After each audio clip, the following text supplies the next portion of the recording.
Walang tama sa mga desisyon niya. Alam natin pareho na sa mali mo siya dinadala para may mas malala pa sa'yo, di ba? Kasi ikaw, mali-mali na ang desisyon mo sa buhay, hindi mo pa itinatama. Mas mapapanatag ka kapag alam mong yung isa mong kaibigan mas malala ang desisyon.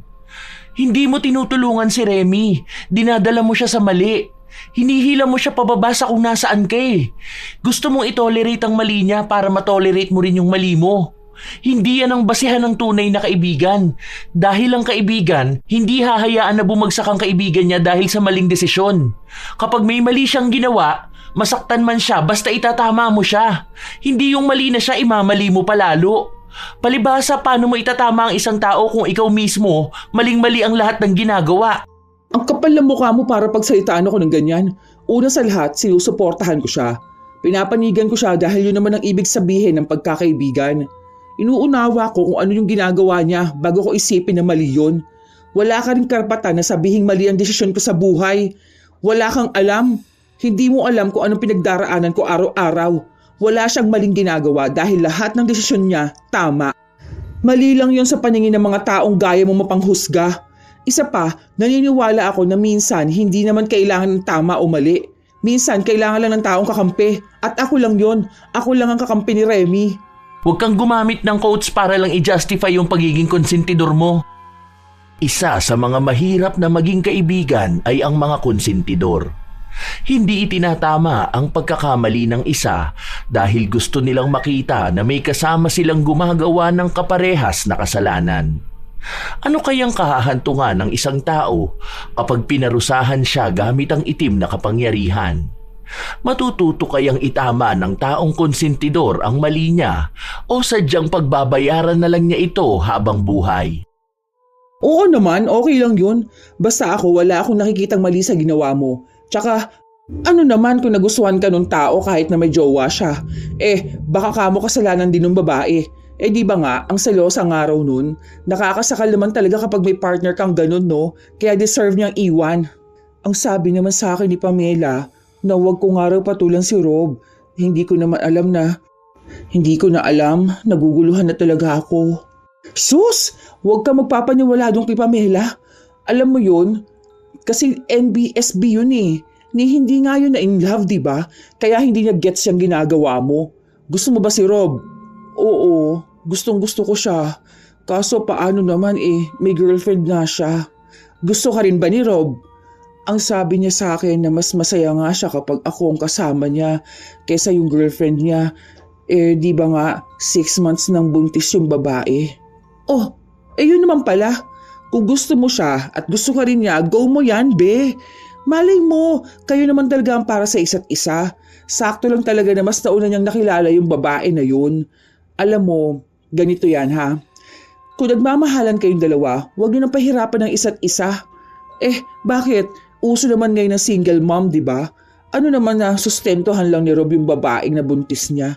Kasi kung ako talaga tatanungin, wala akong nakikitang mali sa relasyon ninyo. Yung babae na yon, yung anak nila ni Rob. Ano lang yan sila, mga pagsubok sa relasyon ninyo. Pero kung mahal ninyo ang isa't isa, yun ang magpapatatag sa inyong dalawa. Huwag kayong magpapaapekto sa iba. Pansin ko naman na sang-ayon si Remy sa mga sinabi ko sa kanya. Magandang araw po pala, Lola Telang. Ako nga po pala si Celeste, isang masugid na taga-suporta sa inyong channel. Palagi po akong nakikinig sa inyo at alam ko po na isa itong kwento ko sa mga magiging mainit na usapan, lalo pat aaminin ko na noon isa akong konsentidor na kaibigan. Bata pa lang kaming tatlo ni na Remy at Pamela ay magkakaibigan na kami. Sa lahat ng mga ginagawang mali ni Remy, ako lang ang taong suportado sa kanya, habang si Pamela naman ay kabaliktaran ko. Siya ang kontra sa mga ginagawa naming mali. Pero tila mas sa akin nakikinig si Remy. Katulad na lamang noong nakipagrelasyon siya sa isang lalaki na may iba ring karelasyon. Dahil sa mga sinabi ko sa kanya, pinatulan niya talaga si Rob. Iniwan ni Rob ang nobya kahit nabuntis ito. Dahil doon, nagalit din maging si Pamela sa akin. Sa dami ng advice na pwede mo ibigay sa kanya, talagang yung pagiging mga agaw pa? Sa dami ba naman ng lalaking nagkakagusto sa kanya, dun mo pa siya pinush sa lalaking magkakaroon na ng pamilya? Ano naman? Sa totoo namang mahal nilang isa't isa. Akala ko pa naman matalino ka. Sayang, hindi mo nagamit yung pagiging cum laude mo. Hoy, teka nga lang. Bakit ba nagagalit ka sa akin ha? Advice lang ang sinabi ko kay Remy. Siya pa rin naman na magdedesisyon sa buhay niya. Hindi ko hawak ang utak niya ha. Kung mas pinili niyang gawin yung sinabi ko, hindi ko na yun kasalanan. Pati pangangatwiran mo, balukto talaga. Sayang yung utak mo. Alam mo naman na ikaw lang ang pinakikinggan niya eh. Talagang nag-advise ka pa sa kanya ng ganun. Kaya kung ano-ano na lang maling ginawa nun eh. Dahil andyan ka para konsintihin yung mali niya. Huwag na lang tayo mag-usap kung walang kwenta rin naman ng pag-uusapan nating dalawa. Hindi ko siya kinukonsinte. Bilang kaibigan, tinutulungan ko lang siya. Palibasa, hindi ka ata namin tunay na kaibigan kaya ganyan ka. Laging kontra kung saan kami magiging masaya. Kung hindi ako tunay na kaibigan, hindi ko kayo itatama. Palibasa kabit ka kaya pati si Remy gusto mo masira ang buhay. Imbis na hatakin mo siya para sabay kayong magbagong buhay, hinahatak mo siya sa pagkakamali para may kasama kang malugmok. Aaminin ko, Lola Telang, na inis talaga ako sa mga sinabi ni Pamela. Para bang sinampal ako ng mga salita niya pero wala akong maging palag. Dagdag pa na kahit na nag-aaway kaming dalawa, hindi siya lumulubay sa amin ni Remy. Umaabot pa sa punto na siya ang sumisira ng anumang gawain namin na tingin namin ay tunay na nagpapasaya sa amin.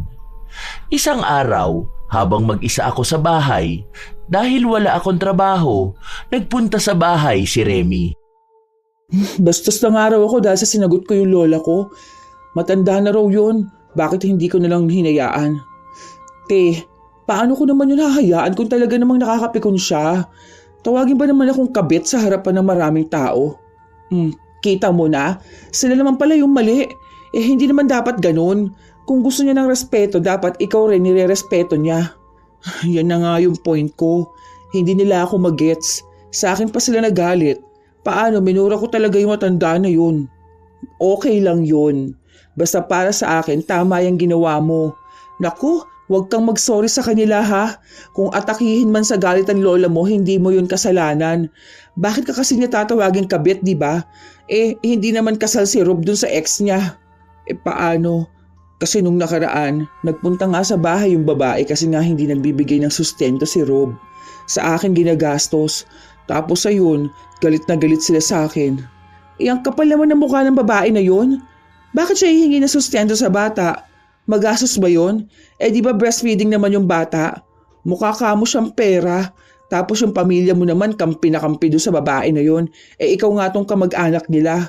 Isa pa, sana sinabi mo na hindi ka nila pwedeng pakialaman dahil hindi ka naman nakatira sa kanila, di ba? Hello, may sarili ka kamong bahay. Ay, buti ka pa talaga, gets mo ko. Alam mo kung ano yung side ko. Alam mo kung ano yung totoo. Hindi tulad ni Pamela. Nagkasagutan din kaming dalawa. Siya kasi una ko nilapitan eh. Kasi nga magkapit-bahay lang kami, di ba? Nakarating din agad sa kanya yung balita nung murahan namin ng lola. Para namang hindi ka nasanay sa babae na yun. Alam mo naman na lahat ng gusto natin mali sa kanya, no? Hayaan mo na yun, kahit masyado siyang papansin. Basta ako, alam mo na kahit na anong gawin mo, kakampi mo ko. Salamat talaga ha. Gumaan ang pakiramdam ko dahil sa'yo. Hindi ko talaga alam ang gagawin ko sa buhay ko kung wala akong kaibigan na gaya mo eh. Baka lahat na ng tao kaaway ko na. Kasi nga, hindi nila kaya intindihin ang mga desisyon ko sa buhay. Alam mo, ako kasi, ibang mindset ko. Tinitingnan ko rin ang ibang side. Kasi sa totoo lang, dalawang side meron sa bawat kwento. Hindi palaging isang ape. Kasi lahat ng ginagawa ng tao may ibig sabihin eh. Katulad ng ginagawa mo. Gets na gets ko yun. Kasi hindi mo naman yun gagawin ng wala lang eh. Basta, andito lang ako kapag kailangan mo ako ha. O ano palang nangyari dun sa problema mo? Yung dun sa asawa ni Kuya Makoy? Wala, ganun pa rin. Pero ako, wala na akong pakialam sa asawa ni Makoy. Inaaway ako kahit sa social media una naman sa lahat. Ang lalaki, hindi yan nahanap ng ibang babae kung naging maayos lang sana siyang asawa, di ba? Sino ba naman gusto magstay sa asawa na bungangera? tapos losyang at may 3 anak. Basta ako, sa akin una umuwi si Makoy bago sa kanya. Ang tapang mo talaga, no? Aba, dapat lang. Kasi ako na yung mahal eh. Yun nga ang sinasabi ko sa'yo. Hanggat ikaw ang mahal ni Rob, hindi ka talo. Kahit naguluhin ka pa ng ex niya, no? O sino man dyan ng mga taong inggitera. Huwag mo silang pakikinggan dahil iisa lang naman ang gusto nila, ang bumagsak ka. Doon sila magiging masaya eh, kaya wag mo hahayaan na maging masaya sila. Ang dami kong payo na sinabi sa kaibigan ko. At alam ko na lahat naman yon ay seseryosohin niya. Ilang araw pa ang lumipas, maayos naman ang lahat lalo na sa buhay ko. Kahit na marami akong kaaway, wala akong pakialam sa kanila. Dahil mas kilala ko naman ang sarili ko. Ang madalas na nakakaaway ko ay ang asawa ng nobyo ko. Palagi siyang nagagalit sa akin kapag hindi umuuwi sa kanya ang asawa niya. Pero hindi ko naman yun kasalanan dahil asawa niya ang ayaw umuwi sa kanya. Isang hapon, habang palabas ako ng trabaho, nakita kong nag-aabang ang 2 kong kaibigan sa labas ng kumpanya namin. Oh, bakit? Ano nangyari? Ano yan? Bakit may sugat ka, Remy? Paano? Nakipagsabunutan ba naman siya doon sa nanay ng anak ni Rob? Ex ni Rob. Okay, edi ex ni Rob. So ayun na nga, kumakain kami kanina tapos ayun, nagpang-abot sila. Hindi mo man lang talaga siya tinulungan? 2 na kayo, isa lang yun oh. Saka hinila mo sana yung buhok. Paano niya hihilain yung buhok eh? Ako nga ang inaawat niya. Hindi naman ako makakalmot ng buwisit na babae na yun kung hindi niya ako hinawakan. Hoy, ano ka ba naman, Pamela? Bakit yung babae pa na yun ang kinampihan mo kesa dito sa kaibigan natin? Kung ako yun, ako unang babanat sa babae na yun. Siya naman yung unang nanakit eh. Inawat ko siya. Kawawa yung babae dahil bagong panganak lang. Stressed yun. Tapos postpartum pa. Sabi ko sa kanya wag na niyang patulan kaso ang init niya rin eh. Malamang hindi maka-move on yung babae. Ilang buwan na silang hiwalay ni Rob. Habol siya ng habol. Yan ang hirap sa'yo, Pamela. Yung ibang pinapaboran mo. Kung ayaw mo maging kaibigan kami, pwede naman na huwag kang sumama sa amin, di ba? Anong gusto mo? Hayaan ko na lang na mapariwara ang buhay niyong dalawa? Ha? Na magkampihan kayo hanggang sa masira ang mga buhay niyo? Hindi sira ang buhay namin ha. Alam mo, hindi ka kasi makarelate. Hindi talaga ako makaka-relate sa inyo. Isang kabit, isang ahas at parehas na mga agaw. Tinutuwid ko na nga kayong dalawa eh. Hindi namin kailangan yan dahil nasa tamang landas pa rin kami. Iniiba mo na naman ang usapan eh. Kung ako sa'yo, Remy, resbakan mo yun. Ano, gusto mo? Alam natin bahay nun. Hindi pwedeng ganyan na hindi ka makakaganti sa ginawa niya sa'yo. Tara, sasamahan kita ngayon. Basagan ulo pala gusto niya. Pagtulungan natin yun. Mali ang ginawa niya sa'yo, nasasaktan ka dahil sa mahal ka lang ng ex niya. Ano ba? Magtigil nga kayong dalawa. Walang mapapalayang ginagawa nyo. Kapag pumunta kayo ron, baka kayo pang mapagtulungan. Ang dami niyang kamag-anak doon. Ewan ko kung di kayo mapunta sa barangay pareho. Panay ka lang kontra eh. Kung ayaw mo, hindi ka naman namin isasama kasi ako, gusto ko talagang resbakan yon. Hindi ako papayag na hindi malang ako makakaganti sa ginawa niya sa akin. Babalatan ko talaga yung mukha niya. Tama yan, Remy. Mas may karapatan ka magalit dahil sinaktan ka ng ganyan. Yaan mo, makakaganti tayo sa babae na yon. Huwag ka mag-alala. Kahit umabot pa to sa barangay, kakampi mo ko. Kaya kong magpatunay na may tama ka kaysa doon sa taong nanakit sa'yo. Walang palag si Pamela dahil sang-ayon kaming dalawa ni Remy sa paghihiganti sa dating kasintahan ni Rob. Habang lumilipas ang araw, pinapaalala palagi ni Pamela na huwag kaming gagawa ng eskandalo na maaari ring makasira sa sarili namin. Lalo na't may reputasyon kaming iniingatan sa mga trabaho namin. Pero kahit na anong pigil niya, wala naman siyang nagawa noong sumugod kami sa bahay ng dating nobya ni Rob. Hindi ko hinayaan ang kaibigan kong masaktan dahil nakisabunot din ako. Nauwi kami sa barangay pero hindi naman lumala ang kaso namin dahil nagpatulong ako kay Makoy. May kakilala kasi siyang mas mataas sa mga tao sa barangay. Nang makauwi kami sa bahay, sobrang tuwa namin. Grabe yung sigaw niya. Ha, talagang bauntong kuko ko sa mukha niya eh. Ano pa ako, diba? Pagtanggal ko lang kamay ko sa buhok niya, ganito yung lagas oh. As in, tanggal talaga yun mula sa anit niya. Tama lang naman sa kanya yun, kasi nga sinaktan ka niya, diba? Hindi naman ikaw yung may mali, kundi siya. Sobrang satisfying talaga. Akala ata niya tapos na ako sa kanya nun. Paano? Si Pamela, walang ibang ginawa kundi pigilan ako. Wala rin naman siya nagawa ngayon.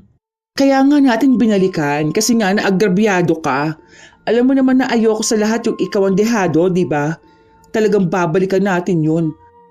Para naman makita niya ngayon kung sino kinakalaban niya. Matakot siya sa ating dalawa. Magkakampi tayo.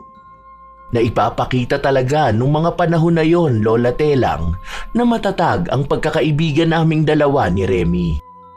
Dahil todo suporta ako sa kanya habang ganon din siya sa akin. Kahit na alam kong mali na talaga ang ginawa namin, basta may kakampi ako, nagiging tama yon sa isipan ko. Sa mga linggo na lumipas, kaming dalawa lang talaga palagi ang nag-uusap. Lahat ng ginagawa namin alam ng isa't isa. Tumigil na rin kaming makipag-ugnayan kay Pamela, pero siya talaga tong pilit ng pilit na lumapit sa amin. Noong mga panahon na yon, ayoko talagang magkaroon ng kaibigan na gaya ni Pamela, na lahat na lang ng kinikilos namin mali para sa kanya. Isang araw, wala akong pasok sa trabaho kaya ako naman ang pupunta sa bahay ni Remy. Malayo pa lang ako, dinig ko na ang sigawan sa tapat ng bahay niya. Nakita ko pang naroon si Pamela habang inaawat niya si Remy. Bago pa man ako makarating sa kinatatayuan nila, umalis na ang kaaway ng kaibigan ko. Magkaaway kayo ng hipag mo? Parang nakikisuyo ata sa kanya ipabantay yung pamangkin niya kasi pupunta lang daw ng palengke. As in saglit na saglit lang. Kaso ayun, nagsagutan sila kasi ayaw ni Remy. Oh, para dun lang? May karapatan naman siya tumanggi ha. Anak niya yon tapos iaasa niya sa ibang tao. Sana hindi siya nag-anak kung hindi naman niya kayang alagaan, di ba? Kapal naman yun para mang-away. Nakisuyo naman ng maayos. Si Remy ang may mali. Saglit nga lang daw kasi bibili ng gamot ng bata. Kung may mapag-iiwanan lang, hindi naman daw makikisuyo. Hindi man lang pinakinggan muna ni Remy, inaway niya agad. Hindi siya ang mali. Alam mo kung sinong mali? Yung hipag niya. May anak pala siyang may sakit. Bakit hindi niya gawa ng paraan para magkaroon ng gamot, di ba? Huwag mo ngang i-invalidate ang feelings si Remy. Tama lang yung ginawa mo, be. Dapat talaga matuto kang tumanggi sa kanila. Day off ko tapos gusto niyang magbantay ako ng bata. Kaya nga hindi pa ako nagkaanak dahil ayoko na nga ng obligasyon. Tapos bibigyan niya ako. True. Kahit pa sabihin niyang pamangkin mo yun. Kapal ang mukha niya eh. Kita mo na, Pamela. Hindi ka talaga namin tunay na friend kasi hindi mo maintindihan yung nararamdaman namin. Palibhasa, people pleaser ka. Kapag may nakisuyo sa'yo, mas pinapanigan mo sila. Basta, Remy, huwag mo nang papansinin yung hipag mo na yun. Hayaan mo siya. Kahit awayin ka rin ng kuya mo, di na bali mag-cut tie sa mga toxic na tao. Talagang kinampihan mo pa siya, no? Imbis na makinig ka muna o timbangin mo yung kung ano yung tama. Kasi naman, Remy, bata pa yon tapos may sakit. Ano bang sabi sa'yo? Pakisuyo lang naman na kahit saglit, mabilis lang din siyang babalik. Papabantayan lang sa'yo yung bata kasi tulog naman. Meaning hindi ka mag-aalaga. Wala kang gagawin. Titingnan mo lang kung sakali na magising, dun ka lang kikilos. Pero sa halip na tulungan mo, inaway mo pa. Hindi dapat ganun. Oo, sige, alam ko na nag-set ka ng boundaries. Pero may pakiusap naman na hindi mo ikamamatay kung tutulong ka eh. Isipin mo, pamangkin mo pa yun. Kailangan ka lang saglit. Masyado ba akong masama kanina? Hindi, be. Basta ako, naniniwala ako sa'yo na walang mali sa ginawa mo kanina. Tama ka. Huwag mong pakinggan niya si Pamela. Ang ginagawa niya sa'yo, parang gusto niya maging sobrang bait mo para abusuhin ka ng iba.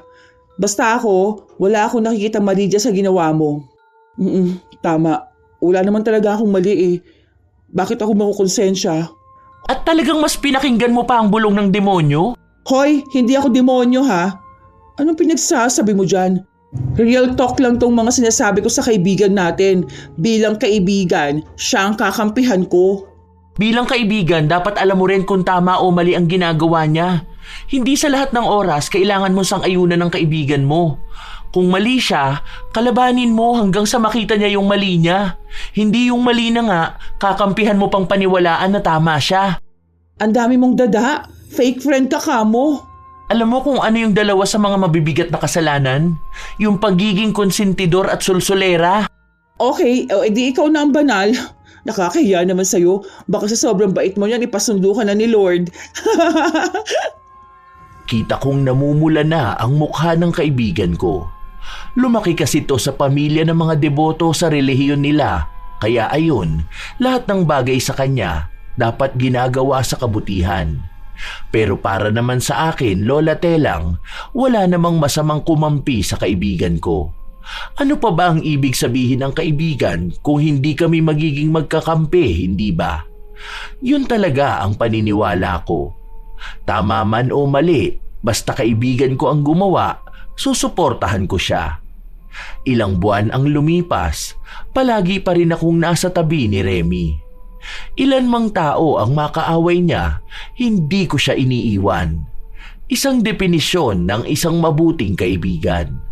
Hanggang sa ilang away ang napuntahan namin, lalo na noong muntikan na siyang sampahan ng kaso ni Rob, matapos itong kamuntikan ng saksakin ni Remy. Nakikipaghiwalay na kasi sa kanya si Rob dahil gusto na nitong bumalik sa dati nitong nobya. At sa galit ng kaibigan ko, hindi niya sinasadyang ambaan ito ng kutsilyo. Tama lang yung ginawa mo. Kahit naman sino magagalit kapag ganun eh. Isipin mo yun, niloloko ka niya. Doon pa sa ex niyang walang kwenta ka mo. Wala yan, huwag ka matakot. Hindi niya itutuloy ang kaso sa'yo. Saka, nag-amba ka lang naman eh. Tapos hindi naman din tumama sa kanya. Ibig sabihin walang kaso doon. May sugat siya. Hindi ko talaga alam yung ginagawa ko ng panahon na yun eh. Feeling ko nagdilim talaga lahat sa paligid ko. Tapos may bumubulong sa utak ko na kunin ko yung kutsilyo at isaksak ko sa kanya. Galit na galit kasi ako ng panahon na yun. Hirap talagang pigilan. Ay, mahirap talagang pigilan ng galit. Hindi mo na kasalanan yun, no? Nilabas mo lang yung nararamdaman mo. Siyang may kasalanan kung bakit mo siya nasaktan. Kung sana naging loyal na lang siya sa'yo, di ba? Gusto ko silang sirain. Hindi pwedeng ganito. Ano? Matapos nila ako saktan, magiging masaya silang dalawa. Magiging buong pamilya nila. Full support ako sa'yo dyan, be. Tama yung desisyon mo. Nasira ng pangalan mo. Tapos magkakabalikan lang sila na parang walang nangyari. Huwag ka talagang papayag na ganun. Post mo yung mga mukha nila sa social media. Akala ata nila basta-basta ka lang nilang kakalabanin.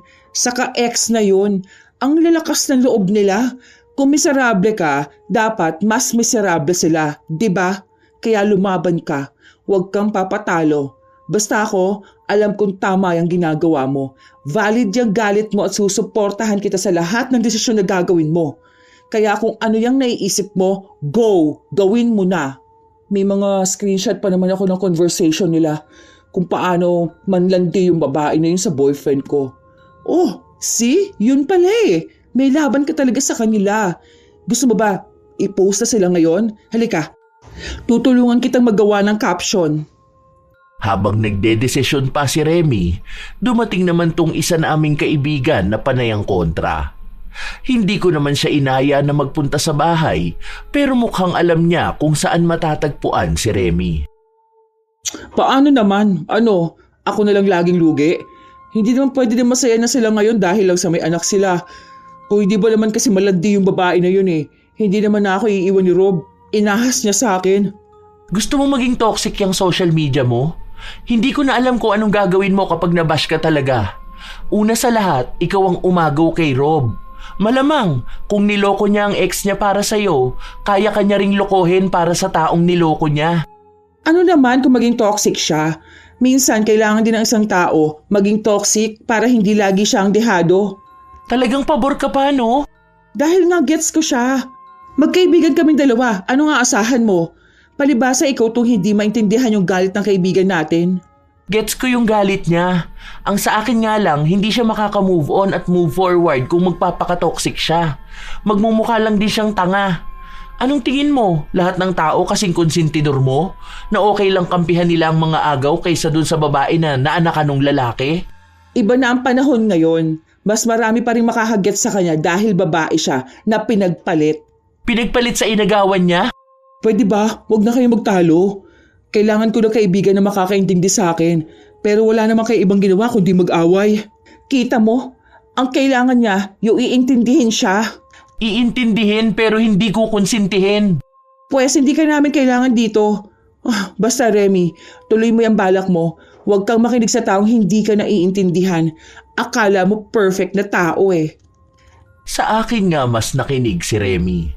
Sa harap mismo ni Pamela ay pinost niya ang mga ebidensya ng pagiging manloloko ni Rob. Akala ko nung una talagang magagalit ang mga tao sa dating kasintahan ni Rob. Pero tama nga si Pamela. Pinagkaguluhan ang post ni Remy.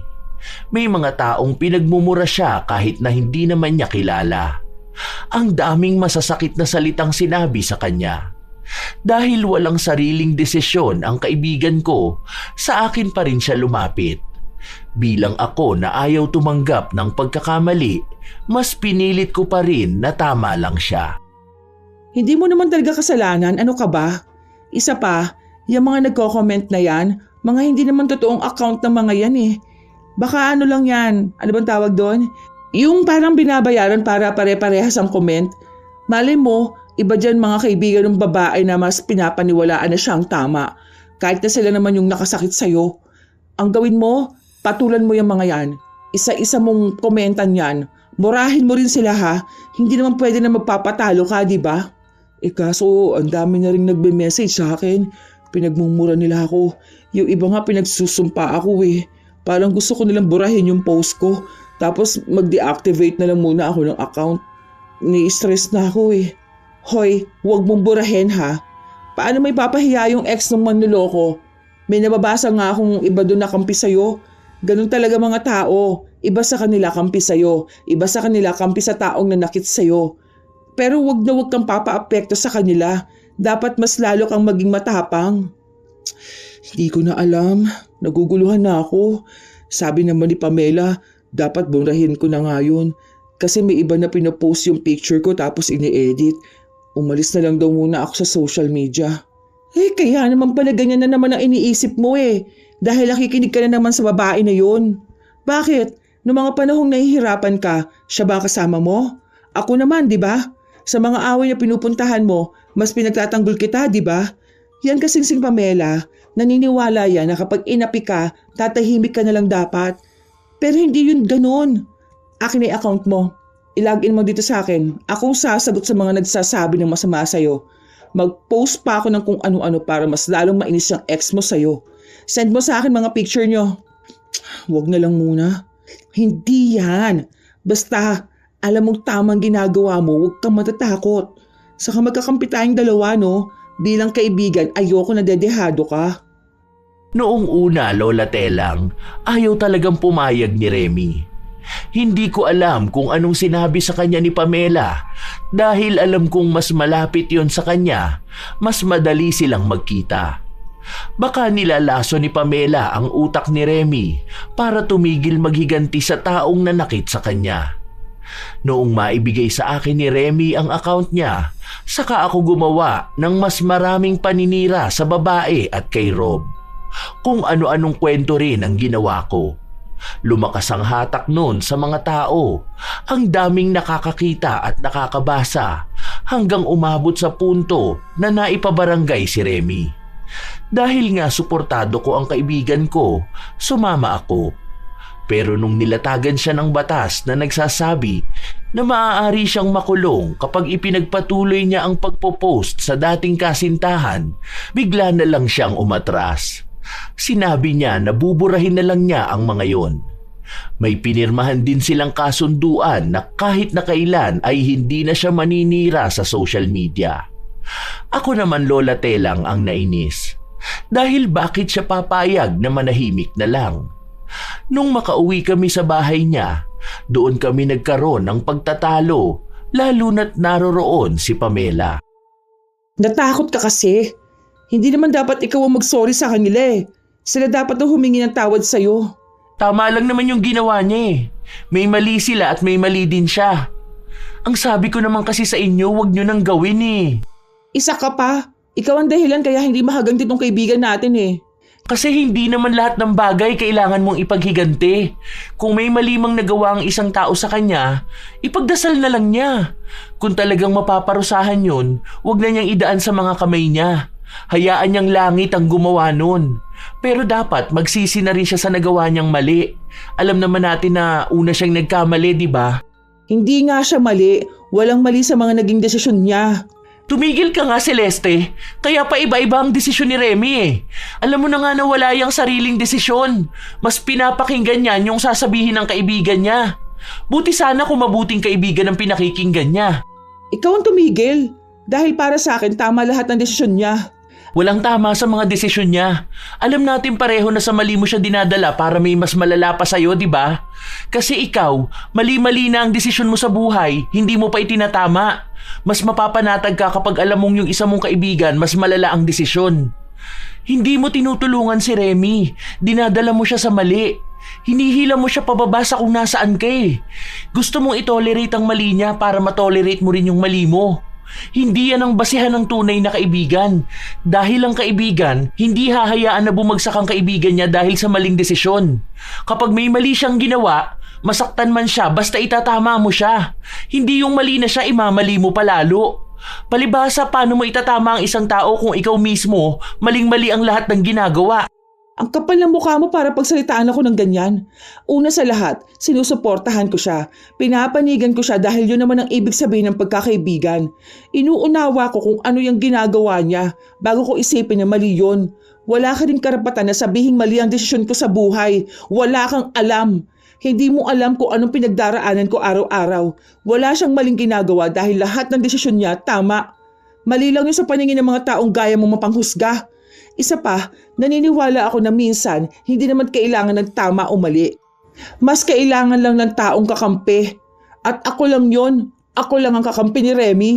Huwag kang gumamit ng quotes para lang i-justify yung pagiging konsentidor mo.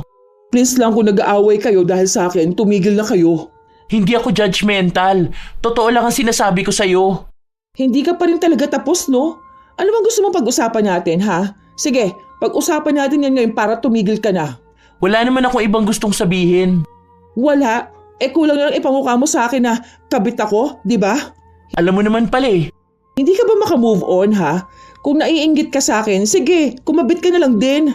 Yan nga yun mismo. Kaya nga gusto mo maging magulo at komplikado ang love life ni Remy dahil gusto mo may kasama ka. Lumalabas talaga ang tunay na motibo. Hindi ko siya pinilit na maging kabit. Isa pa, hindi naman siya naging kabit, di ba? Bago naging sila ni Rob, hiniwalayan nun ang jowa niya. Pero kinonsinti mo pa rin siya. Kung sana una pa lang sinabi mo na sa kanya na wag na niyang patulan si Rob, tingin mo ba aabot sa ganito ang problema? Yung ang daming basher ni Remy, ang daming tumatawa sa pagmumukha niyang ini-edit ng mga taong galit sa kabit at mga agaw. Magkakagalit ba sila ng pamilya niya kung di mo siya kinukonsinti na maging masama ang ugali? Kung gusto mong wag siyang maabuso, sana ang sinabi mo sa kanya magkaroon ng boundaries. Sige, gusto mo tungkol sa iyo usapan? Alam mo naman na may sakit na cancer yung anak ni McCoy, di ba? Pero anong pinaparamdam mo doon sa bata? Nawala na sa kanya yung tatay nila dahil kasama nung kabit niya? Yung pera na dapat ibibigay sa bata, mas inuuna pang ibigay sa'yo. Alam mo, masamang magmura pero tangina Celeste, ang daming panahon para magbago. Mas pinipili mo pa rin talaga maging masamang tao? Kung sa akin mo yan isisisi, hindi ako ang may kasalanan, okay? Hindi ko kasalanan na sa akin nahuhumaling si Makoy. Wala akong kasalanan na may cancer yung anak niya. Siyempre, wala ka talagang kasalanan dahil iniisip mong wala. Hindi ko alam kung mamumulat ka pa ba o hindi na. Ewan ko. Kung hindi ka na magbabago, wag mo na lang dalhin si Remy sa kung saan ka ngayon. Utang na loob lang. Hindi pa sapat sa akin ang naging sagutan naming dalawa ni Pamela. Pero tumigil ito nung umalis na siya. Mukhang sa mga sinabi niya, naapektuhan din si Remy. Ilang buwan pa ulit bago siya nakabangon mula sa pambabash sa kanya ng mga tao. Isang araw, habang magkasama kami, nabanggit niya sa akin na may bago siyang manliligaw. Mukha naman daw yung maayos. Walang asawa, walang nobya. Ang sabi niya pa, balak niya itong sagutin sa susunod na linggo. Dahil desisyon niya naman yun, wala na akong nagawa. Hanggang sa dumating na yung araw na nagkaroon siya ng nobyo. Balik na naman siya sa dati niyang ugali. Ang akala ko, maayos na talaga ang lahat sa kanilang dalawa hanggang sa inaya ko siyang magpunta sa bar dahil nag-aaya ang isa kong barkada. Hindi ko inaya si Pamela. Naiinis pa rin kasi ako sa kanya hanggang ngayon. Saka hindi naman yun nagiinom, di ba? Oo nga pala, buti nilang pumayag yung jowa mo na sumama ka. Tumakas lang ako. Bahala siya sa buhay niya. Basta kung sakali man na mag-chat yun sa'yo, kasi nga pinatay ko yung phone ko eh. Huwag mo sabihin na magkasama tayong dalawa ha. Ang higpit niya naman sa akin kasi ayaw niya na akong lumabas katulad nito. Ayun na nga, tumatawag siya sa akin pero hindi ko to sasagutin. Chat ko na lang siya, sabihin ko natutulog na ako. O yan, nagtanong na siya kung magkasama tayo. Akong bahala sa'yo. Pwede ko namang sabihin sa kanya na nasa bahay ka lang. Hindi naman siguro yung nagpunta dun sa inyo, no? Oh, ayan. Okay na. Sinisigurado niya lang daw kasi nga magkaaway kayo. Baka raw umalis ka. Salamat ha. Buti na lang talaga sa'yo yung nagtatanong. Hindi rin naman kasi alam ni Pamela kung nasaan ako eh. Dami mo palang friend na iba. Sino yung lalaking naka-blue? Yung isa, yun ho, yung matangkad. Bet mo ba? Si Joseph yan. Pogi no? Alam ko ganyan ang tipo mo eh. Tisoy tapos matangkad. Sana una pa lang pinakilala mo na sa akin bago pa ako nagkaroon ng boyfriend. Uy, bakit ngayon may boyfriend ka? Hindi na ba pwede? Madali lang yan maitatago no? Akong bahala sa'yo. Sagot kita. Nagkaroon sila ng relasyon ni Joseph kahit na may nobyo si Remy. Sa tuwing nagkikita sila, ang sinasabi ko sa nobyo ni Remy ay kaming dalawa ang magkasama. Minsan naman kaming tatlo para kung sakaling may makakita sa amin na kilala kami, magagawan ko pa ng paraan para magpalusot nang hindi nahuhuli ang ginagawa ng kaibigan ko. Tumagal din yon ng halos 2 buwan bago sila tuluyang naghiwalay ni Joseph. Hanggang sa maghiwalay sila, walang ibang nakaalam ng relasyon nila maliban sa akin. Isang araw, nalaman ko na kaya pala sila naghiwalay ay dahil may bagong lalaki na sinasabay na naman si Remy. Nung mga panahon na yon, Lola Telang, hindi niya maiwan ang nobyo niya dahil nga maganda ang trabaho nila. Para sa seguridad na lang ng kinabukasan niya, nanatili siya sa pakikipagrelasyon. Hindi ka ba magtataka? Hindi ka ba magagalit? Hindi ka ba magtatanong? Oh, ano namang itatanong ko? Alam mong tunay na kaibigan hindi nagtatanong kung bakit mo yan ginawa. Palagi lang nakasuporta. Huwag mo lang yan sasabihin kay Pamela. Nako, kilala mo naman yung Bruhilda na yun, no? Kukonsensyahin ka lang nun paulit-ulit. Hay, naku talaga. Mas okay kasi itong kinikita ko ngayon. Kaso ang problema mahirap. Ayoko naman magkaroon ng asawa na mahirap, no? Kaso mas magaan pakiramdam ko kapag kasama ko siya. Eh yun naman pala. May rason naman pala kung bakit ka naglolo ko. Okay lang yan. Ano ka ba? Choice mo naman yan sa buhay. Wala naman taong pwedeng pumigil sa'yo. Basta may rason ka, yun na ang piliin mo. Naaano kasi ako. Hindi niya kasi alam na may iba pa rin akong jowa. Tapos todo effort siya sa akin. Kahit napagod siya sa work, tatawag siya. Ganun. Tapos doon lang kami nag-uusap sa isa kong account. Sabi ko sa kanya wag niya rin ipopost mukha ko kasi nga gusto ko muna siyang ipakilala sa family ko. Mga ganung reason. Okay naman sa kanya. Masunurin siya. Basta sobrang bait niya. Oh, at least totoo naman din yung pinapakita mo sa kanya. Hindi mo naman ata pinipeke yung pagmamahal mo. Sadya lang talaga na may iba kang boyfriend. Yung boyfriend na sure na magiging maganda ang future mo. Ganun lang talaga ang buhay. Huwag na kung ano-anong negative ang iniisip mo dyan. Ang mahalaga kung saan ka magiging masaya, di ba? Hindi yan mali. Tama yan sa ibang paraan nga lang. Sure ka ba? Sana maging mayaman siya para siya na lang ang piliin ko, no? Ano sa tingin mo? Well, kung magiging mayaman nga siya. Pero kung hindi, pwede pa rin yan. Basta hindi ka lang mahuhuli. Ano ka ba? Ang mga babae, hindi nahuhuli. Galingan mo lang magtago. Saka sagot din kita, akong bahala sa'yo. Suportado kita, meaning tutulungan din kitang magtago. Alam mo naman na kahit na kailan hindi ako kumukontra sa'yo. Tumagal ang pagtatago nila ng relasyon. Kilala ako ng dalawa niyang boyfriend. Kaya kapag kailangan na makipagkita ni Remy sa isa, ako ang sinasabi niyang kasama niya. Bilang kaibigan na suportado sa kanila, hindi nila ako nakikitaan ng mali. Mas panatag pa nga sila kapag alam nilang ako ang kasama ng nobya nila. Habang ganoon ang nangyayari kay Remy, palala naman ng palala ang buhay niya. Lalo na nung nahuli siya ng pangalawa niyang nobyo at agad na nakipaghiwalay sa kanya. Kahit na anong pilit niya, hindi siya binabalikan. Ano gagawin ko? Buntis ako. Ayoko naman ipalaglag tong bata. Natatakot ako. Hoy, huwag kang umiyak dyan. May boyfriend ka, di ba? Sa kanya mo yan ipaako. Hindi naman niya malalaman. Di ba nga sabi niya gusto na niyang bumuo kayo ng sarili niyong pamilya? O ayan na, blessing niyo. Natatakot ako na paano kung malaman niya tapos magagalit siya sa akin. Paano naman yung anak ko? Baka saktan niya rin kami. Alam mo naman na baka sa sobrang galit niya mapatayin pa niya kami ng anak ko. Hindi niya yan malalaman. Hindi naman yan magpapa-DNA. Ang mahal kaya na DNA. Saka may tiwala kaya yan sa'yo. Basta, sa susunod na linggo, sabihin mo sa kanyang buntis ka. Ang gawin mo, bilangin mo kailan kayo huling nag-sex. Tapos, dayain mo yung weeks na buntis ka na. Kung maaga ka naman manganganak, okay lang yun kasi yung iba napapaaga naman ng panganganak. Akong bahala sa'yo. Nakukonsensya na lang ako eh. Makipaghiwalay na lang din kaya ako sa kanya. Tapos ako na lang babuhay sa anak ko. Pwede naman yun eh. Ang dami na rin namang single mom ngayon. Alam mo, naapektuhan kasi talaga ako dun sa sinabi sa akin ni Travis na maging kontento naman ako sa buhay ko. Napag-isipan ko lahat ng ginagawa ko dahil baka lalo lang ako mapahamak. Ngayon, iniisip ko na may anak na ako. Baka yung mga desisyon na gagawin ko makakaapekto sa bata. Alam ko naman na walang lihim na hindi nabubunyag. Paano ko malaman yun ng boyfriend ko kung kailan malaki na ang bata tapos napamahal na rin yung anak ko? Baka mas lalong mahirap yun. Naku, tigil mo nga yung konsensya na yan. Walang nagiging masayang tao kapag yan ang pinapairal sa pagdedesisyon.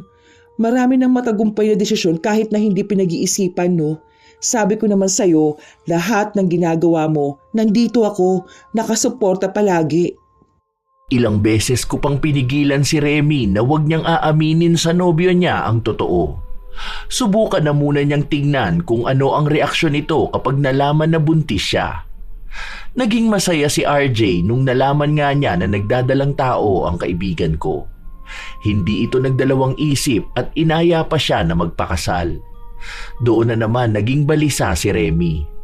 Hating gabi na nung nagpunta siya sa bahay.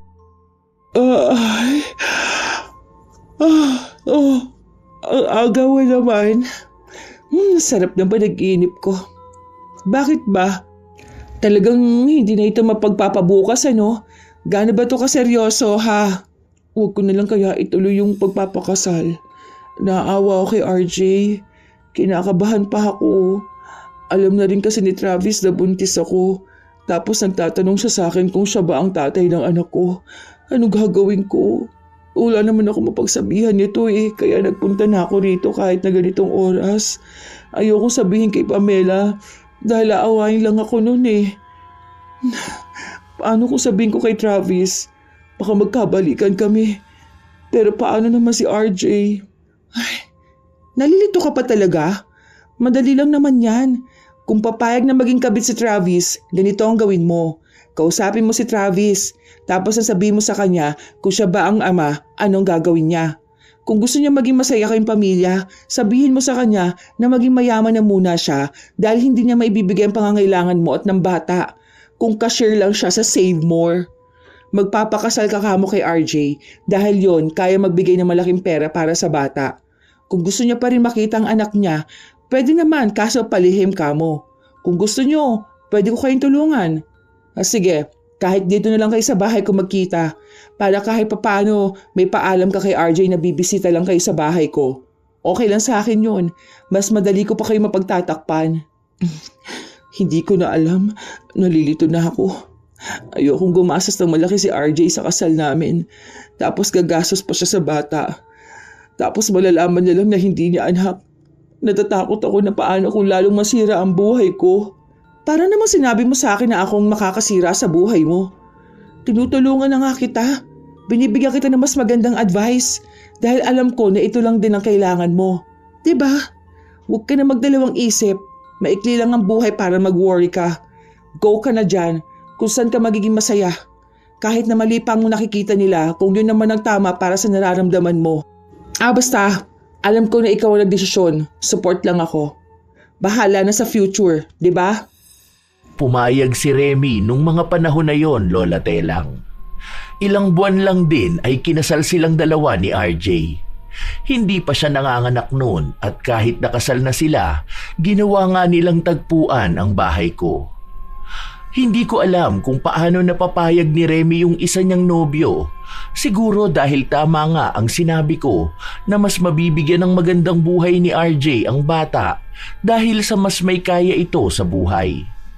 Pero hindi nagtagal, nalaman ni Pamela ang desisyon ng kaibigan namin at sumugod siya sa bahay para awayin ako. At talagang pumayag ka pa na gamitin ang bahay mo? Kung hindi ka nga naman talaga masamang kaibigan, alam mo na nga nakasal na yung tao, kinonsinti mo pa rin na magkaroon ng kabit? Pwede ba manahimik ka na? Desisyon niya yan, huwag mong kontrahin. May magagawa ba ako kung mahal nila ang isa't isa? Sumusuporta lang ako, sinusunod niya lang kung anong sinisigaw ng puso niya. Kaysa naman mahirapan at magdusa siya, ayoko naman mangyari yon kaya hinayaan ko na lang siya. Baliw ka na nga talaga! Hindi na maayos yung utak mo! Wala na! Sobrang gulo na ng buhay ni Remy. Hamak na mas magulo na kaysa sayo. Pero push ka pa rin ng push para kahit paano, mas mababaw pa ang kasalanan mo. Ang hindi mo alam, napakasama niyang ginagawa mo! Walang relihiyosong tao rito maliban sa'yo, okay? Kaya tigilan mo kami. Kung hindi mo maatim, huwag mong isipin. Hindi ka naman namin pinipilit eh. Huwag mong tanggapin. Pabayaan mo. Sasabihin ko to kay RJ. Hindi niya anak yung pinagbubuntis ni Remy. Pinakasalan siya tapos ngayon kinukonsinti ng kaibigan niya para magkaroon ng kabit. Ewan ko kung ano mangyari sa inyo. Sobra na tong pangungonsinti mo, Celeste. May buhay na nasisira. Hindi na kailangan ng kaaway para makasira ng buhay. Dahil kung may kaibigang gaya mo, panigurado habang buhay na magsisisi ang taong makikinig sa mga payo mo. Akala ko noon nagbabanta lang si Pamela. Kasi dati kapag may sinasabi siya, hindi niya ginagawa. Pero nung panahon na yon, siya mismo ang nagsabi kay RJ at nagkahulihan lahat nung sumugod silang dalawa sa bahay kung saan naroon din sina Travis at Remy. Galit na galit si RJ. Halos isumpa niya kami. Hindi raw siya makikipaghiwalay pero sisiguraduhin niyang makukulong si Remy at ipapabugbog niya si Travis hanggang sa mamatay ito. Sa takot ni Travis, tumakas siya. Hindi na siya makontak ng kaibigan ko. Kahit daw pamilya niya, hindi na alam kung nasaan siya. Sobrang gulo ng buhay ni Remy. Halatang stress na siya dahil nangangayayat siya. Ano nang gagawin ko ngayon? Hindi ko na alam. Ang gulo na ng utak ko. Umuusad na yung sinasampang kaso sa akin ni RJ. Gusto niya talaga akong gipitin at parusahan. Mahal ka pa nun. Ang gawin mo, lambingin mo na lang siya. Sabihin mo na magsimula kayo ng bagong buhay. Sabihin mo sa kanya hindi naman mali yung ginawa mo. Naunahan ka lang ng emosyon mo. Alam na nga lang hindi sa kanya tong bata eh. Gagamitin niya pa sa akin. Sabi niya kapag nanganak daw ako sa kulungan, kukunin niya yung bata. Pero hindi niya ituturing na anak. Yung anak ko naman parurusahan niya dito sa labas. Kakawawain niya yung bata. Hindi yan.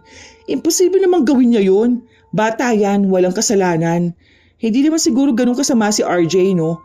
Tinatakot ka lang talaga nun. Hindi mo na nga dapat kailangan magpaliwanag eh, dahil hindi naman niya alam ang pinagdaraanan mo. Kung tutuusin, dapat nga mas tanggap ka pa niya. Mamaya kapag siya nagkaroon ng babae, may chance na patawarin mo. Sa nagkataong ikaw ang nauna, di ba? Kasi kung siya man ang nasa sitwasyon mo, gagawin niya rin yung maghanap ng iba. Okay lang yan. Push mo pa siya, babalik yan sa'yo. Sumusuko na sa buhay si Remy, lalo pat seryoso nga si RJ sa ginagawa niya. Gusto nga rin akong sampahan ng kaso bilang ako ang nagpursigi sa dalawa na lokohin siya pero wala siyang maikaso sa akin. Sa mga araw na lumipas, nabalitaan ko na sa sobrang stress ni Remy, napaanak siya ng maaga. 7 months ang bata at critical din ang kondisyon. Ilang linggo lang din ay namatay ito. Simula noon, walang ibang ginawa si Remy kundi ang umiyak ng umiyak. Ayoko na. Hindi ko na alam nangyayari sa buhay ko. Nagkandaletse-letse na. Para na ako mababaliw. Hindi ko na alam kung may direksyon pa ba ako. Kung sana una pa lang sa akin ka nakinig, hindi yan mangyayari sa'yo. Ayoko sisihin ka pero wala na eh. Andyan na yan. Ang kailangan mo nalang gawin, itama ang buhay mo. Ang iwan kung ano yung mali mong nagawa noon. Alam kong mahirap yan pero kailangan mong maging matapang ngayon. Hindi pwedeng maging duwag ka tapos hahanap ka na naman ng mga salitang babagay sa mga mali mong gawa. Huwag ka na rin humanap ng kakampi mong imbis na dalhin ka sa tama, itutulak ka pa sa mali. Ayan, wala ka ng anak kay Travis. Pwede mo nang balikan niyang si RJ. Siguro naman tatanggapin ka na niya, di ba? Mahal ka naman niya, mapapatawad ka niya. Ayan ka na naman. Hindi naman pagdamay ang ginagawa mo. Pinagsasabihan ko na nga para mapunta sa tuwid na landas eh. Gusto mo talaga siyang maging miserable. Hindi pa nga niya naaayos yung mali na nagawa niya. May mali ba siyang nagawa? Hindi naman niya kagustuhan yun ah. Nadala lang siya ng sitwasyon. Big deal lang talaga sa inyo. Wala kasi kayong ibang ginawa kundi bantayan ang ginagawa ng ibang tao ni hindi niyo makita yung mali niyo rin. Hindi pa ba pagkakamali yung ginawa niya? Pinaako sa iba yung bata. Nagpakasal. Nanlalaki. Kung hindi yun mali, tingin mo yun ang tama? Okay lang kamo kayo. Ang sensitive niyo sa mga bagay na ginagawa ni Remy. Sige, Remy, ikaw na lang ang magdesisyon. Kung gusto mo talaga na lalong masira yung buhay mo, makinig ka rito. Pero kung gusto mong maitama yung nangyayari sa'yo, magkaroon ka ng sarili mong desisyon. Hindi yung sa bulong ng demonyo ka nakikinig. Ikaw pa rin naman ang magdadala niyan eh. Kung gusto mong lalong mabaon sa problema, okay lang magpasulsol. Pero tandaan mo, kung yun ang gagawin mo, anumang mangyari sa'yo, kasalanan mo na yun. Basta ako nagsasabi lang. Masakit talaga tanggapin ang mali mo, pero mas masakit na pagbayaran mo yun araw-araw sa pamamagitan ng pagdurusa habang buhay. Malaki ang naging epekto ng mga nangyari kay Remy. Para siyang natauhan para gumawa ng ibang desisyon kaysa sa mga sinasabi ko sa kanya. Umiwas na rin siya sa akin. Hindi siya nakikipagkita o nagpupunta sa bahay ko. Nagkakaroon lang ako ng balita sa kanya kapag sinasabi ni Pamela. Minsan pa nga, nalaman ko na nag-aasikaso na sila ng annulment. Hindi ko akalain na makikipaghiwalay nga si Remy. Dahil kung ako siya, pipilitin ko pang maayos ang relasyon namin. Ang paniniwala ko kasi, Lola Telang, madali lang paniwalain ng mga lalaki. Yun ang gusto kong ipayo sa kanya. Pero hindi naman niya ako pakikinggan. Isang gabi, bago ako matulog, nakaramdam ako ng sobrang sakit sa sikmura ko. Aray, buwisit naman oh. Parang nag-a-acid na naman ako. Aray ko. Oh, ano ba naman to? Utang na loob, huwag na ito umatake. Hindi ko talaga kinakaya. Ang sobrang sakit. Ang akala ko ay madadala ko sa gamutan pero hindi. Gising ako buong magdamag. Kahit nahilong-hilo ako, wala akong magawa dahil hindi talaga ako makatulog. Bigla ba namang hihilab ang sikmura ko tapos ay makakaramdam ako na nasusuka. Minsan akala ko susuka na ako pero laway lang naman. Tapos ang anghang ng sikmura ko pataas sa lalamunan ko. Kinabukasan, nagpasama ako kay Pamela na magpunta sa ospital. Alam ko naman na hindi kami ayos na dalawa, pero sinamahan naman niya ako. Hanggang sa makauwi ako sa bahay, nandoon siya. Huwag mo nalang kainin itong mga bawal sa'yo. May listahan naman dito. Baka naman pwede yan kahit konti lang. Ano naman kakainin ko? Saka paborito ko yung mga sinasabi nilang bawal sa akin eh. Tapos yung mga pwede kong kainin, yung pang bawal sa akin. Ang hirap kaya pilitin sa sarili ko na ayoko. Ang tigas talaga ng ulo mo, no? Bawal nga. Ibig sabihin, hindi pwede. Yan, ang hilig mo kasi sa bawal. Kapag pinagsabihan kang hindi pwede, talagang hatak na hatak kang gawin yon. Total, selfish ka naman ah. Isipin mo na sarili mo dito sa sakit mo. Kapag naman nakakainom na ako ng gamot, nagiging maayos din ako. Ibig sabihin nun, pwede pa rin akong kumain yan. Para namang sinabi mong maging malungkot na lang ang buhay ko. Isa pa, mas exciting nga kapag bawal, di ba? Hay, bahala ka dyan sa buhay mo. Gawin mo kung anong tingin mong tama. Sige, bilang kaibigan mo, support na lang kita. Sige, gawin mo na. Total, gusto mo maghanap ng paraan para mapush yung mali mo at magbukan tama? Sige, tama lang yan. Kumain ka ng bawal sa'yo. Sa doktor lang naman big deal yung sakit mo eh. Kapag napahamak ka, sabihin mo na lang na nadala ka lang ng emosyon mo. Hindi mo na yun kasalanan kasi nga tao ka lang. Hay, makaalis na nga. Huwag mo akong tatawagan kapag inatake ka dyan ah. Matigas ang ulo ko, kaya mas pinili ko ang gusto ko. Habang lumilipas ang mga araw, talagang pasakit ng pasakit ang sikmura ko. Sumusuka ako pero walang lumalabas. Walang pinipiling oras, humahapdi talaga siya. Minsan, kahit na nagtatali kami ni Makoy, bigla na lang aatake itong sakit ko. Mamimilipit ako. Paulit-ulit lang hanggang sa hindi na nadadala ng gamot ang nangyayari sa akin. Isang araw, habang nasa bahay lang ako, dinalaw ako ni Remy. Ilang buwan na rin kami hindi nagkikita at nag-uusap. O ano, kumusta ka naman ngayon? Nalaman ko na lang na may sakit ka nung nag-usap kami ni Pamela. Hindi ka rin naman nagsabi sa akin. Hindi mo naman din ako kinakausap eh. Saka medyo kaya ko pa naman. Maano lang sa sikmura. Mahapdi. Parang lumalala lang siguro ngayon. Na-trigger ata nung ang dami kong iniinom na lemon juice. Konting tiis lang din kagaling na to. Huwag ka kasing kumain ng bawal. Tingnan mo, ang lalim ng mga mata mo kaya mukhang seryoso yung pinagdaraanan mo. Kanina pagdating ko, nag-coke ka. Paano ko naman kaya gagaling yan? Kahit may sakit ka, yung bawal pa rin talaga. Oh, ano naman sabi ni Makoy dyan sa pinagdaraanan mo? Ewan ko nga dun. Minsan hindi na yun nagpupunta rito sa bahay. Ikaw ba? Anong balita sa'yo? Ano, hindi na talaga kayo nagkabalikan ni RJ? Nakakabango naman na ako kahit papano. Humingi ako ng tawad kay RJ, pero galit pa rin siya. Hindi niya pa rin ako kinikibo. Pero alam ko na mapapatawad na rin ako pagdating ng araw. Yung pamilya ko, okay na rin kami. Pati lola ko, humingi na ako ng sorry sa kanila. Mukha namang nagiging okay na rin ang buhay ko. Nagsisi na ako sa lahat ng mga nagawa ko sa buhay. Bakit ka naman magsisisi? Choice mo yan. Hindi naman ibig sabihin na ibang choice mo sa kanila, wala ka ng freedom. Natutunan ko na rin kasi na hindi ibig sabihin may karapatan akong pumili ng landas ko. Tama na yung pinipili ko. Dapat hindi ito makaka-apekto sa ibang tao na nasa paligid ko. Lalong-lalo na sa sarili ko. Kaya ngayon, gets ko na si Pamela at gusto ko na sana pati ikaw rin makita mo kung anong mali mo na nagawa sa buhay. Wala naman akong mali. Iba lang talaga yung pagkakaintindi ninyo. Aray. Ayan na naman. Sobrang sakit na naman na sikmura ako. Nasusuka ako.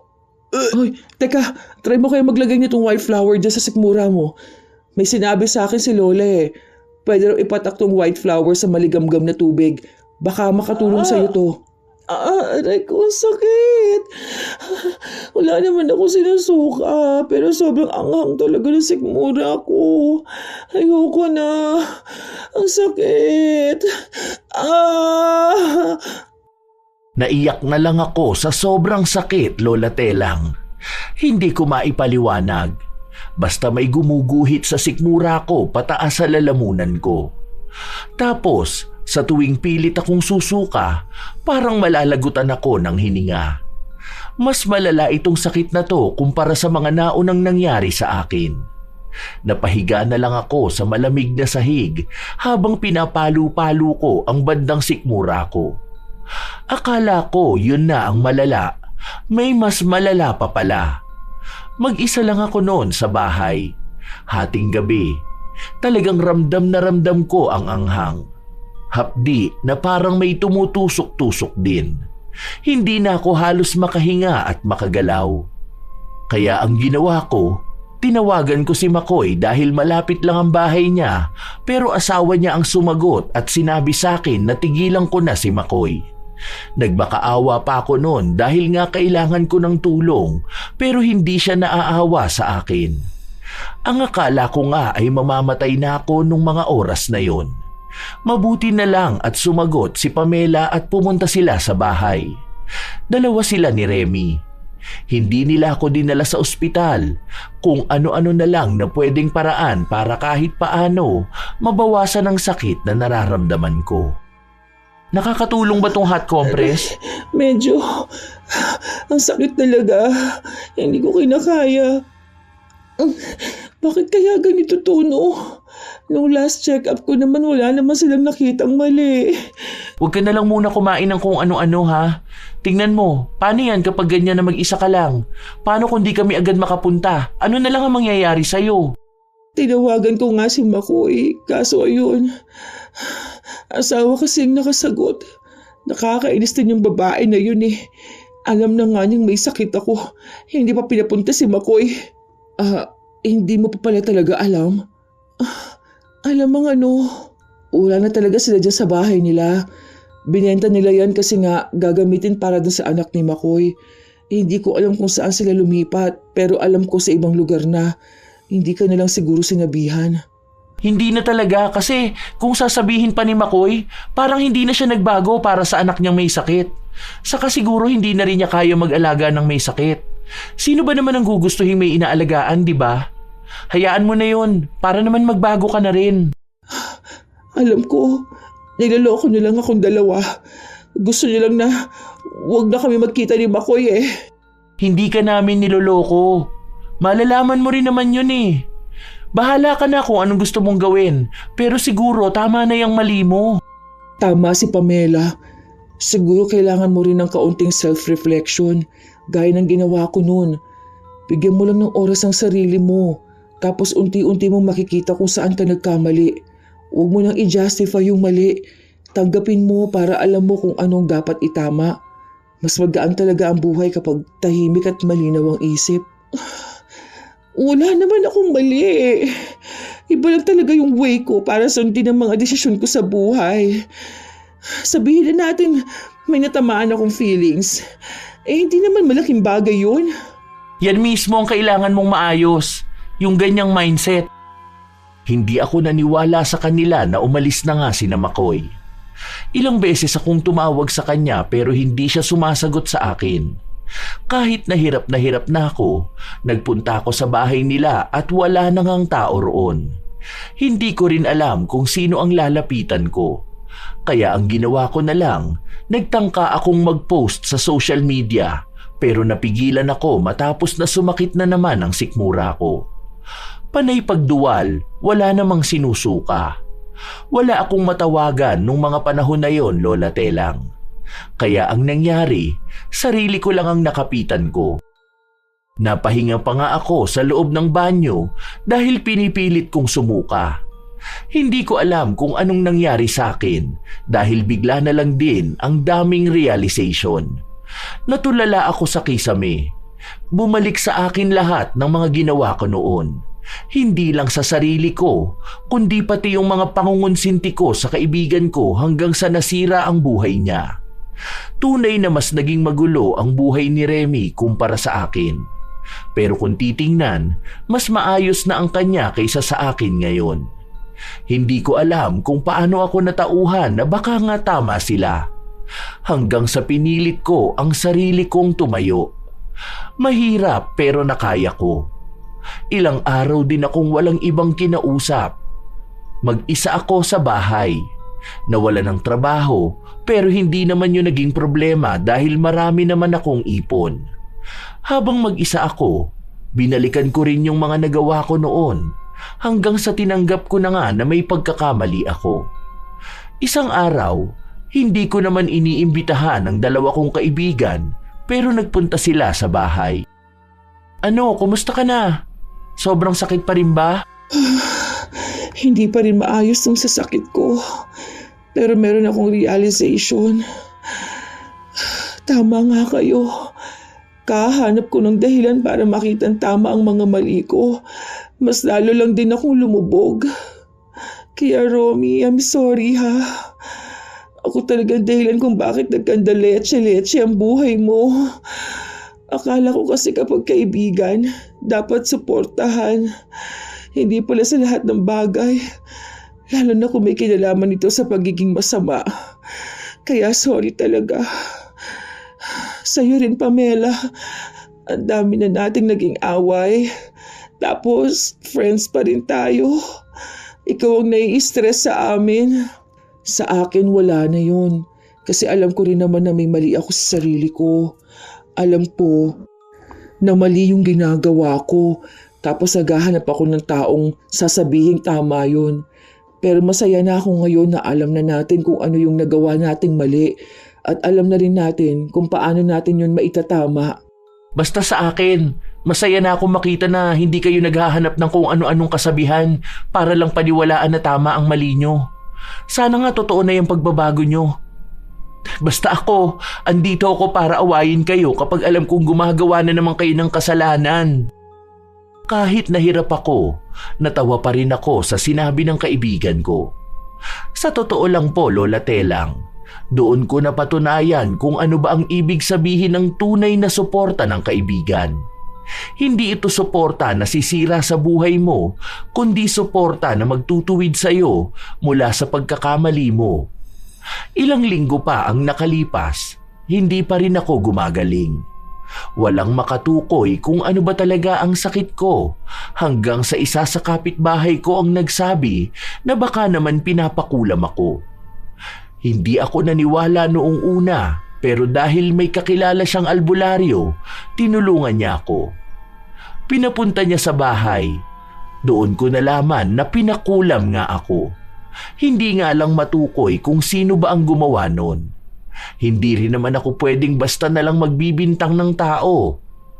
Nang matapos niya akong orasyonan, tinuro niya ang ibang dapat kong gawin para tuluyang mawala ang kulam sa akin. Siguro, halos kalahating taon din ang inabot bago ako naging maayos. Ganon katagal, Lola Telang. Pero sa mga panahon na yon, nakakakilos naman na ako. Nung umayos na ako, nagkaroon ako ng bagong trabaho. Nakakilala ng iba't ibang tao. Nakarinig ng iba't ibang kwento.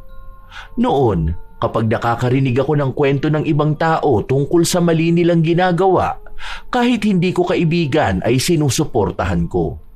Ngayon, alam ko na kung paano sila pagsabihan. Nasa kanila na lang yun kung tama ang pakikinggan o kung itutuloy ang mali. Isang araw, muli na naman kaming nagkita na magkakaibigan. Pero at least okay ka na, di ba? Oo nga, may nagkakagusto nga sa akin ngayon. Ay, kaloka, may asawa. Ewan ko, mukha ba talaga akong pangkabit? Same lang ata tayo. Yung katrabaho ko may girlfriend naman. Parang ganun lang kay Rob. Buntis yung babae tapos gustong iwan para sa akin. Binara ko nga siya. Kapal naman ang mukha niya para isipin na pwede niya ako maging jowa, di ba? Tapos na ako sa ganyan, no? Aba, mukha tayong sinusubok na naman Kung kailan nagbabago, parang gusto yatang tignan kung totoo nga na hindi na tayo tulad noon. Buti, sobrang strong na natin ngayon. Aba, kapag talaga pinatulan mo yung lalaki na yon, ako mismo sasampal sa'yo at kakaladkad. Kahit ikaw kapag naging kabit ka na naman, susugod ako sa office nyo at sasabunutan talaga kita. Dapat doon na tayo sa taong mahal tayo at tanggap tayo kung ano yung iniwan nating pagkakamali noon. Nakakatuwa naman kayo. Akalain niyo yun, kayo na mismo ang tumatanggi, hindi yung kayo ang nagkakampihan. Buti naman, salamat naman naging matinurin kayo. May himala pa rin pala. May pag-asa pa pala na magbago kayo. Maging ako naman, Lola Telang, tuwang-tuwa na nagbago ako. Simula noon, ang dami pa ring tukso pero mas kaya ko na tong iwasan. Hanggang ngayon sa kasalukuyan, misteryo pa rin sa akin kung sino ba ang nagpakulam sa akin o kung ano ba ang intensyon niya. Pero mukha namang nakatulong talaga yun sa akin. Ngayon, may asawa na ako, maging sina Remy at Pamela. May isa na rin po akong anak, Lola Telang. At isa lang talaga ang masasabi ko. Wala talagang magandang maidudulot ang pagiging konsentidor. Minsan, hindi talaga maiiwasan na makakilala ng taong konsentidor. Tipong kaibigan na kahit alam nilang mali ka ay kakampihan ka para lang mapanatili ang maayos na samahan o pagkakaibigan. Ang ganitong mga kasama, kahit kailan ay hindi nakakatulong sa paglago bilang isang tao. Kapag sobra kanilang inaalalayan sa maling direksyon, nawawala ang pagkakataong matuto ka sa pagkakamali mo at makita ang mga dapat mong baguhin. Mas mabuti pa ring piliin ang mga taong marunong magsabi ng totoo ng may respeto. Kaibigan na handang tumayo sa tabi mo pero kaya ka ring sitahin kapag lumilihis ka sa tama. Dahil ang tunay na kaibigan, hindi takot magsabi kung mali ka. Lalo na kung makakatulong yon sa paghubog ng mas mabuting bersyon mo. At kung may makilala ka mang konsentidor, tandaan mo na hindi mo kailangang umasa sa kanila para sa pagtanggap. Ikaw mismo ang dapat marunong magsuri, tumanggap ng pagkakamali at ayusin ang dapat ayusin. Walang masama sa pagkakamali, pero mali kapag pinipili mong manatili doon. Mas mabuting sundin ang landas na may katotohanan at pagwawasto kaysa pilitin ang ginhawa na dulot ng pangungunsindi. Ang respeto sa sarili ay nagsisimula sa pagharap sa mali, hindi sa pagtatakip dito. Mga apo, may mga tao talaga na kinukonsinti ang mali ng iba. Mas pinapanigan at tinutulungan sila para magkasala. Iyon ang mga klase ng tao na dapat iwasan dahil madadamay ang buhay mo sa pagbagsak nila. Minsan na rin ba kayong nakakilala ng taong konsentidor, mga apo? Kung gayon, maaari niyong ibahagi ang sarili ninyong karanasan. Naway may magandang aral kayong natutunan. Shout out sa ilan sa mga masusugid na tagapakinig ng mga istorya ni Lola Telang. Pambahay na account, Grape Family ng Imus Cavite, Maria Evelyn Santos, Ana Fela Slowick, Lucita Castillo, Christine Montealto, Bobby Closa, Geraldine Narbasa, Ami Pacana, Jane Ruiz, Natalia Bantilo, Febe Ranyada, Pamela Agasang, Michelle Okumura, Teresa Liorca, Assorted Love Hurts KSA, Cola Lona, Eusebia Fajardo, Cherry Sanchez, Diosa CMJ, Melanie Braza. Salamat sa pakikinig nyo. Nilda Dagle, Rosalie Cawano, Mayra Bantayan, Margarita Galang, Maymay Nunez, Remy Hervasio, Mary Jenny Rilrea Batiduan, Janet Castillo, Desiree Raganit, Marieta Yoto, Rose R. Dugitom, Mem at sa De Los Santos family ng Sorsogon City, Larnie Azurin, Margie De Asis, John Cyrus, Miss K. Story, Austin Ocampo, Catherine Rose Chua, Glory Lee Olivo, Lynn Ferrer TV, Angelina I. 1431, Ami Viray.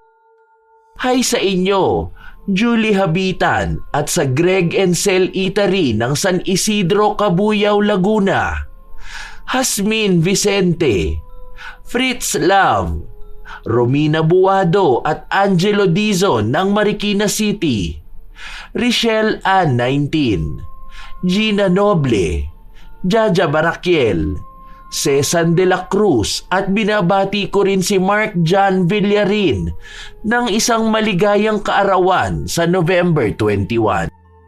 Shout out sa mga apo ko, Sydney Crosswind, Supladang Pasaway, Lovely Rose Roa, Kimpoy Feliciano, Francisco Neng, Jeremy Saranillo Francisco, Gia Gigi, Marida Lightworker, Hazel Fiesta, Josefina Fuelias, Roy Lacandalo, Vicky Yabut, AJ Chua, Esteli Reyes at sa Reyes family ng Marikina City, Mel Santarita, Matt Sarol, Raquel Hasegawa, Jenny Suzuki, Lurian Vitalicio, Leonisa Cobo, Will Maleses, Mike James Tapak, Irish Abela Tuazon, Maria Lee Nakagawa, Lynn Hasegawa, Elise Padilla,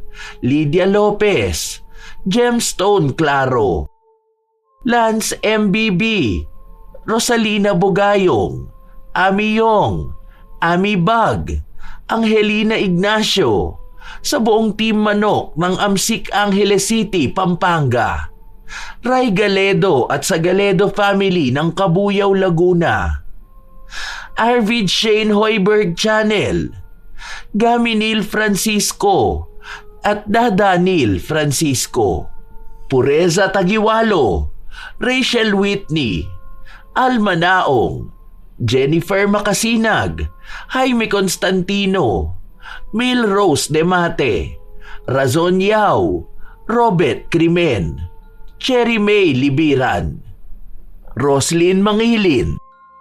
Ito ang inyong Lola Telang at maraming salamat sa palagi ninyong pagsubaybay at pakikinig, mga apo.